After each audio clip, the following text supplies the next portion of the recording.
नमस्कार दोस्तों। भारत की पारंपरिक जमीन में ऐसे कई राज दफन हैं जो कई वर्षों या कहें कई सदियों बाद आज भी उसी तरह ताजा और अनसुलझे हैं। ये रहस्य कुछ ऐसे हैं जिन्हें जितना सुलझाने की कोशिश होती है ये उतना ही उलझते जाते हैं। ऐसा ही एक राज जैसलमेर शहर से लगभग 35 किलोमीटर दूर बसे एक गांव में भी दफन है जो कि पिछले 200 सालों से वीरान पड़ा है। एक ऐसा गांव जो एक ही रात में वीरान हो गया और सदियों से लोग आज तक नहीं समझ पाए कि आखिर इस गांव के वीरान होने का राज क्या था। तो आइए आज मैं आपको लेकर चलता हूं भारत की सबसे भूतिया जगहों में से एक माने जाने वाले कुलधरा गांव में, जिसको रातों रात 5000 लोग हमेशा के लिए छोड़कर चले गए थे।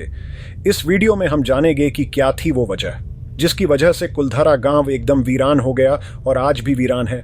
दोस्तों, वीडियो में आगे बढ़ने से पहले अगर आप इस चैनल पर नए हैं या आपने अभी तक सब्सक्राइब नहीं किया है तो अभी सब्सक्राइब बटन क्लिक जरूर कर दें और बेल आइकॉन भी दबा दें ताकि हमारे चैनल की हर एक लेटेस्ट अपडेट आपको मिलती रहे और हमें भी नए वीडियोस बनाने का मोटिवेशन मिले।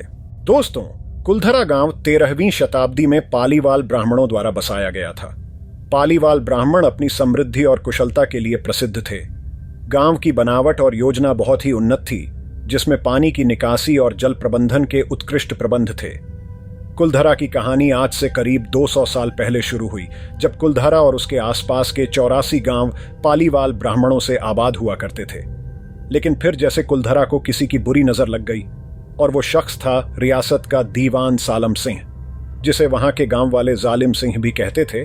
दीवान सालम सिंह गांव वालों से अवैध तरीके से कर यानी टैक्स की वसूली किया करता था और औरतों को उठा के ले जाता था। एक दिन अय्याश दीवान सालम सिंह की गंदी नजर पालीवाल ब्राह्मण गांव के मुखिया की खूबसूरत लड़की पर पड़ गई।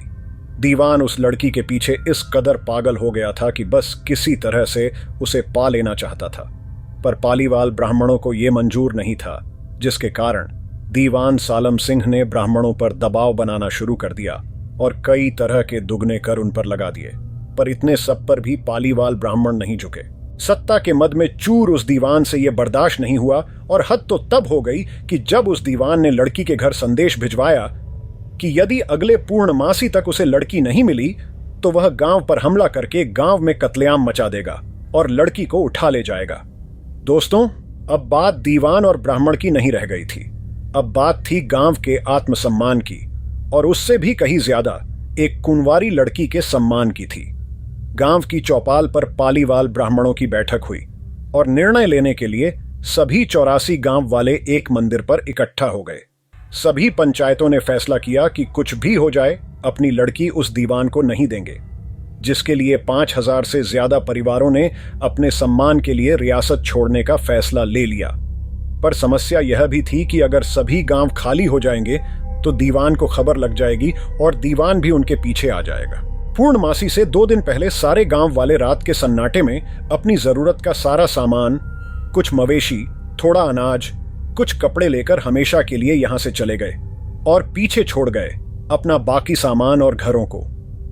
कुछ लोगों ने तो चूल्हे पर खाना बनता हुआ ही छोड़ दिया और कुछ ने कपड़े सूखते हुए, ताकि दीवान को गांव के खाली होने का पता न चले।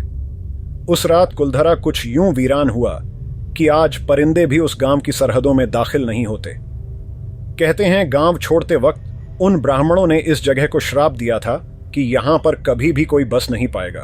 आपको बता दें कि बदलते वक्त के साथ 82 गांव तो दोबारा बन गए, लेकिन 2 गांव कुलधरा और खाभा तमाम कोशिशों के बाद भी आज तक आबाद नहीं हुए हैं।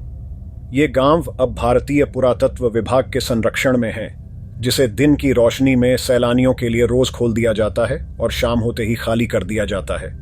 कहा जाता है कि यह गांव रूहानी ताकतों के कब्जे में है। टूरिस्ट प्लेस में बदल चुके कुलधरा गांव घूमने आने वालों के मुताबिक यहां रहने वाले पालीवाल ब्राह्मणों की आहट आज भी सुनाई देती है। उन्हें वहां हर पल ऐसा अनुभव होता है कि कोई आसपास चल रहा है। बाजार के चहल पहल की आवाजें आती हैं, महिलाओं के बात करने और उनकी चूड़ियों और पायलों की आवाज हमेशा ही आती रहती है। इसी कारण से प्रशासन ने इस गांव की सरहद पर एक फाटक बनवा दिया है, जिसके पार दिन में तो सैलानी घूमने आते रहते हैं, लेकिन रात में इस फाटक को पार करने की कोई हिम्मत नहीं करता है। इस गांव में एक बावड़ी भी है जो उस द्वार में पीने के पानी का जरिया था। एक खामोश गलियारे में उतरती कुछ सीढ़ियां भी हैं। कहते हैं शाम ढलने के बाद अक्सर यहाँ कुछ आवाजें सुनाई देती हैं। इस गांव में बने पत्थर के मकान अब धीरे धीरे खंडहर बन चुके हैं, लेकिन इन खंडहरों से अतीत में इस गांव के समृद्ध होने का पता चलता है। कुछ घरों में चूल्हे की जगह और घड़े रखने की जगह को देखने से ऐसा लगता है जैसे कोई यहाँ से कुछ समय पहले ही गया है। यहाँ की दीवारों से उदासी का एहसास होता है। खुली जगह में बसे होने की वजह से सन्नाटे में सरसराती हुई हवा की आवाज यहाँ के माहौल को और भी उदास बना देती है।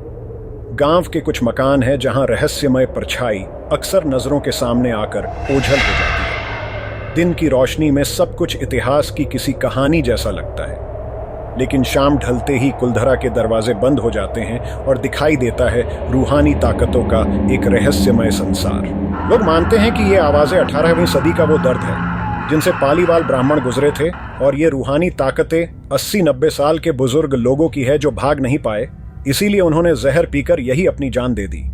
कुलधरा गांव में एक मंदिर है जो आज भी श्राप से मुक्त है, पर इस मंदिर के अंदर कोई मूर्ति नहीं है। बताया जाता है जब गांव खाली हुआ तब गांव वाले मूर्ति अपने साथ में ही ले गए।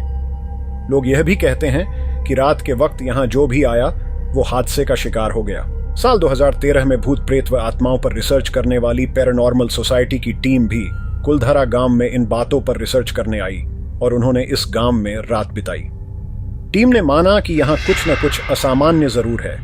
शाम के वक्त उनका ड्रोन कैमरा आसमान से गांव की तस्वीरें ले रहा था, लेकिन उस बावड़ी के ऊपर आते ही वो कैमरा हवा में गोते लगाता हुआ जमीन पर आ गिरा, जैसे कोई था जिसे वो कैमरा मंजूर ना हो। पैरानॉर्मल सोसाइटी के उपाध्यक्ष अंशुल शर्मा ने बताया था कि हमारे पास एक डिवाइस है जिसका नाम गोस्ट बॉक्स है। इसके माध्यम से हम ऐसी जगहों पर रहने वाली आत्माओं से सवाल पूछते हैं। कुलधरा में भी ऐसा ही किया, जहां कुछ आवाजें आई तो, पर वो समझ में नहीं आई। रात्रि में जो टीम कुलधरा गई थी उनकी गाड़ियों के शीशों पर हाथ के निशान मिले, लेकिन कुछ लोगों का यह मानना है कि कुलधरा में भूत और आत्माओं की कहानियां सिर्फ एक वहम है। इतिहासकारों के मुताबिक पालीवाल ब्राह्मणों ने अपनी संपत्ति, जिसमें भारी मात्रा में सोना चांदी और हीरे जवाहरात थे, उसे जमीन के अंदर दबा रखा था। यही वजह है कि जो कोई भी यहां आता है वह जगह जगह खुदाई करने लग जाता है, इस उम्मीद से कि शायद वह सोना उनके हाथ लग जाए। ये गांव आज भी जगह जगह से खुदा हुआ मिलता है। दोस्तों, यहां बहुत सी पिक्चर की शूटिंग भी हुई है, जैसे कि कच्चे धागे, रुदाली, शक्ति, जोधा अकबर, कार्लो। दोस्तों, आप कुलधरा गांव में रोजाना सुबह 8 बजे से शाम 6 बजे तक घूम सकते हैं, और क्योंकि यह जगह भूतिया मानी जाती है, इसीलिए सूर्यास्त के बाद इसके द्वार बंद कर दिए जाते हैं। यह जगह जैसलमेर के नजदीक थार रेगिस्तान में होने की वजह से बहुत गर्म रहती है, इसीलिए यहां घूमने के सबसे अच्छे महीने दिसंबर और जनवरी के हैं। तो दोस्तों, यह था कुलधरा गांव और इससे जुड़ा रोचक इतिहास और रहस्य। दोस्तों, आपको वीडियो कैसी लगी हमें कमेंट करके जरूर बताइए। दोस्तों, अगर आपको ये वीडियो पसंद आया तो लाइक कीजिए और अपने दोस्तों के साथ शेयर करना ना भूलना, और अगर आप मेरे चैनल पर नए हैं तो इसको सब्सक्राइब जरूर कर लीजिएगा। चलिए, फिलहाल के लिए बस इतना ही। जल्द लौटेंगे एक नए वीडियो के साथ। धन्यवाद।